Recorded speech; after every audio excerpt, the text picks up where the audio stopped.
அனைவருக்கும் வணக்கம். இன்னைக்கு நம்ம பார்க்க போற வீடியோன்னு பார்த்தீங்கன்னா, ஆடி வெள்ளி வழிபாடு பற்றி தான் பார்க்க போகிறோம். ஒருவருடைய வாழ்க்கையில் பணம் என்பது எந்த அளவிற்கு முக்கியமோ அதே அளவிற்கு நிம்மதியும் மிக மிக முக்கியம். பணம் இருந்தால் மட்டும் ஒருவரால் நிம்மதியாக வாழ முடியாது. அந்த நிம்மதியை பெறுவதற்கும் அதே சமயம் அந்த நிம்மதியை இழப்பதற்கு காரணமாக இருக்கக்கூடிய கடன் பிரச்சனை தீரவும் பல வழிபாட்டு முறைகள் இருந்தாலும் ஆடி வெள்ளிக்கிழமை செய்யக்கூடிய ஒரு எளிமையான வழிபாட்டு முறையை தான் இப்போது நாம் பார்க்க போகிறோம். வெள்ளிக்கிழமை என்பதே சிறப்புக்குரியதுதான். அதிலும் ஆடி வெள்ளி என்பது மிகவும் சிறப்புக்குரியதாக கருதப்படுகிறது. கடன் பிரச்சனை தீர வேண்டும் என்றாலோ, கடன் பிரச்சனை மட்டுமல்லாமல் வேறு எந்த பிரச்சனை உங்களுடைய வாழ்க்கையில் இருந்தாலும் அந்த பிரச்சனைகள் தீர வேண்டும் என்று நினைத்தால் ஆடி மாதம் வரக்கூடிய வெள்ளிக்கிழமை அன்று ராகு காலத்தில் துர்க்கையம்மனை வழிபாடு செய்ய வேண்டும். அதற்காக பெரியதாக எந்தவித செலவு செய்ய வேண்டிய அவசியமே இல்லை.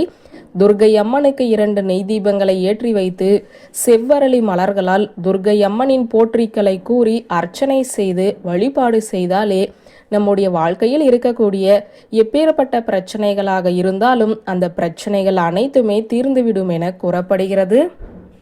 இது பிரச்சனைகள் தீருவதற்குரிய வழிபாடு. நிம்மதியான வாழ்க்கை வாழ வேண்டும் என்றால் என்ன செய்ய வேண்டும்? வெள்ளிக்கிழமையன்று சுக்கிரஹோரையில் மகாலட்சுமி தாயாரை வழிபாடு செய்ய வேண்டும். மகாலட்சுமி தாயாருக்கு பாலில் கற்கண்டு போட்டு நெய்வேத்தியமாக வைக்கலாம், அல்லது கற்கண்டு பொங்கல் வைத்தும் வழிபாடு செய்யலாம். பிறகு மகாலட்சுமி தாயாருக்கு நெய்விளக்கு ஏற்றுங்கள். இந்த நெய்விளக்கானது வடக்கு பார்த்தவாறு இருக்க வேண்டும். உங்களுக்கு தெரிந்த மகாலட்சுமி தாயாரின் 108 போற்றிக்களை கூறி தாமரை மலர்களால் மகாலட்சுமி தாயாரை அர்ச்சனை செய்ய வேண்டும். இவ்வாறு செய்வதன் மூலம் நிம்மதியான வாழ்க்கை நமக்கு கிடைக்கும். அதோடு மட்டுமல்லாமல் இந்த முதல் வெள்ளிக்கிழமை ரொம்ப ரொம்ப விசேஷமானது, தவறவிடாதீர்கள்.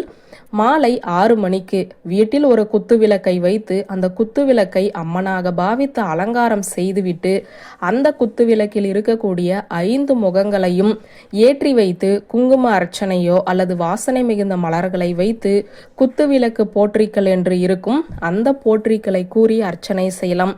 அப்படி இல்லை என்றால் மகாலட்சுமி போற்றிக்களையோ அல்லது அம்மனின் போற்றிக்களையோ கூறி வழிபாடு செய்ய வேண்டும். இப்படி செய்வதன் மூலமும் நமக்கு நிம்மதியான பிரச்சனைகளற்ற வாழ்க்கை அமையும்.